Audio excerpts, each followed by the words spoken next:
हरिनाम सप्त्यामध्ये जे काही घडलं ते आपण सर्व संगमनेरकरांनी समजून घेतलं पाहिजे। संगमनेर तालुका एक अत्यंत शांततेचं बंधुभावाचं वातावरण असणारा तालुका आहे। विकासाची सातत्यानं वाटचाल करणारा हा तालुका आहे।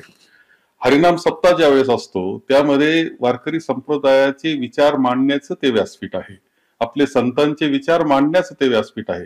याच्या काही मर्यादा सुद्धा आहेत, याचे काही पथ्य आहेत आणि त्यामध्ये पथ्य आता isakal.com आहे देशातील नंबर 1 ची मराठी न्यूज वेबसाईट। प्रत्येक अपडेटसाठी isakal.com ला नक्की भेट द्या। हेच आहे की राजकारण इथे नको, कारण इथे सर्व राजकीय पक्षाचे आपण एकत्र व्यासपीठावर येत असतो। एक बंधुभावाचं वातावरण तिथे निर्माण होत असतं। असं असताना कालचे महाराज जे कोणी तथाकथित महाराज होते त्यांनी तिथे राजकारण सुरू केलं, राजकारणावर भाषण सुरू केलं। थोडा विरोध तर नागरिक साहजिकपणे करणार आहे, तो विरोध सुद्धा अत्यंत शांततेच्या पद्धतीनं ते विरोध करत होते हे आपण लक्षात घेतलं पाहिजे।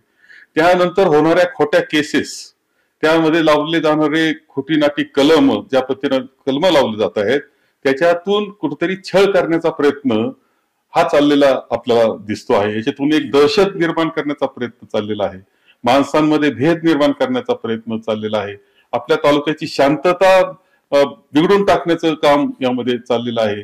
जो तालुका अत्यंत सुजलाम सुफलाम शांततेचा वाटचाल करणारा आहे, त्याचा विकास कसा मोडता येईल अशा काही शक्ती, विकास कसा मोडता येईल याच्या काही शक्ती प्रयत्न करतायत, त्याचा तो भाग आहे हे लक्षात घ्या।